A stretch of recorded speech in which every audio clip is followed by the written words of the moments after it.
What's up, guys? It's Dylan, and today I'm going to be going over one of my matches from the NAGA tournament I had a few weeks ago in New Orleans.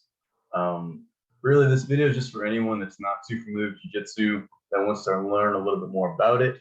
I know on my channel I've been uploading several matches these past few months, just different tournaments and stuff. And I figured I'd go over one, so if anyone wanted to learn more about it, they can. Because sometimes I get asked by friends and family the rules or the different positions and stuff, and it can be a little complicated. So I figured if I just broke down a full match, that'd be the best way to kind of explain it and then upload it on YouTube so anyone can see it. So before we get into the video, just to give you a little bit of background about my jiu-jitsu, I just got my, well, I guess just 6 months ago at the end of December 2021, I got my blue belt from Bio Jiu-Jitsu and self-defense. I've been training there for almost 2 years, and I love it there. And like I said, I've just been trying to get better by doing more tournaments these past few months. And yeah, so let's get into the video. I'm going to go ahead and start it off at 0.75 speed, just so it'll be a little easier to kind of break down because we're kind of moving fast here. I might play around with the speed throughout the video, but anyway, here we go. So starting off here, we're kind of hand fighting here. My kind of main strategy for this tournament was going for a collar tie and an underhook, and then working off some different throws from there. So you see right here, I reach my right hand in to try to get that collar tie, but he does a pretty good job blocking it. I wind up getting the left one in, just a lot of back and forth right now. So you can see now I have that collar tie with the right hand and couldn't quite get the grip there. So when I ran through, or when I went through with the throw, I couldn't really turn through all the way. And as you can see here, I kind of land funny. Coming to find out later, we learned that was a concussion right there. After the match, I had to go to the EMT and all that. They checked me out. A little shaken up here, but I was able to continue the match, so that's good.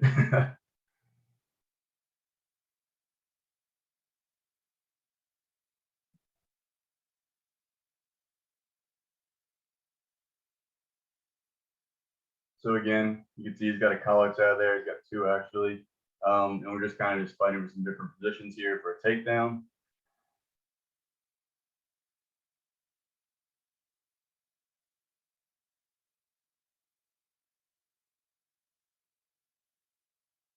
You can see we both keep fighting for those inside grips. It's typically better to have that. Inside grips usually better than outside grips.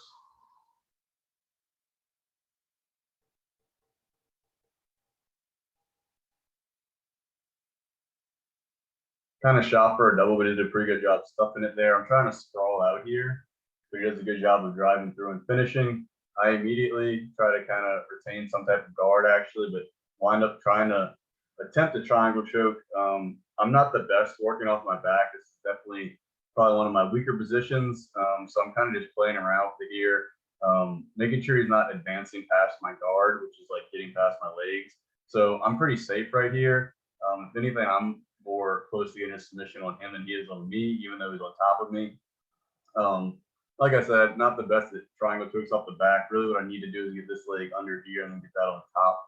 But eventually I just, break loose. I didn't really feel like fighting out of position anymore and put a lot of weight down on him here, driving him back to his base, and then eventually flipping him over to his back.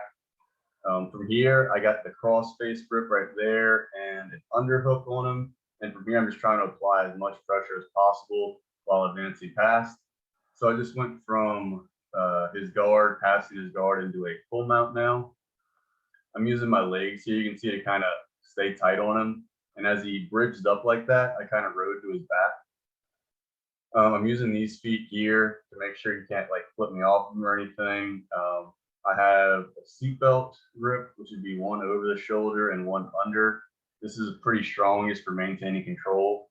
I didn't like him on a like upright like that, so I saw I pulled him to the right there.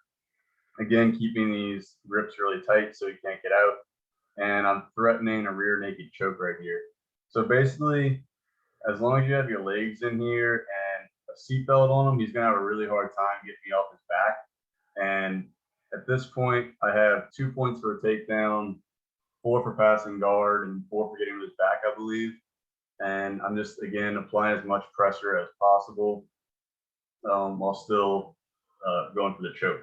The main thing here is I'm using this. It's almost like a body lock, sort of. Really, I shouldn't have my foot in there. Get it on the outside to be a little better, because you'll see here it'll start trying to attack that in a second.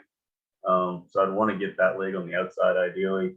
But at this point, I'm still really tight on his neck. A lot of the times threatening these chokes, so he's got to watch out for that.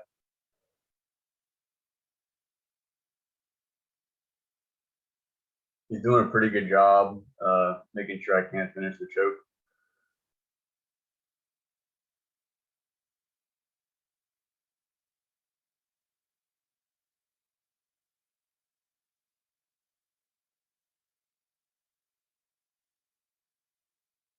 The way he would get out of this is he needs to start attacking his body lock so he can get his hips out. But he's too busy focusing on defending the choke right now. So that's why I'm just applying as much pressure as here and having him pretty locked up down there.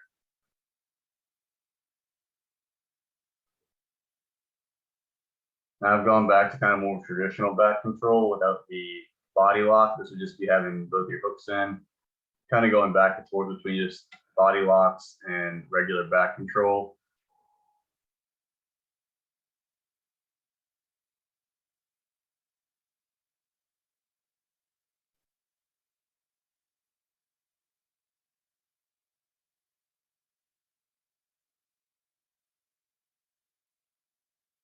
He's going to try to stand up here to shake me off, but as long as I have that body lock, like I said earlier, you're really going to have a tough time doing anything there. At this point, the timer is getting pretty low on the clock, and I don't think maybe he has 2 points to my however many, but I have a significant point advantage right here. So I'm just tightening that body lock, making it harder for him to breathe while continuing to attack the choke, and the time runs out. So that was my breakdown. It might have been a little fast. I'll maybe get better at these as I do more of them. There's a demand for it, but that was one of my matches, guys. Hopefully enjoy, guys, and peace out.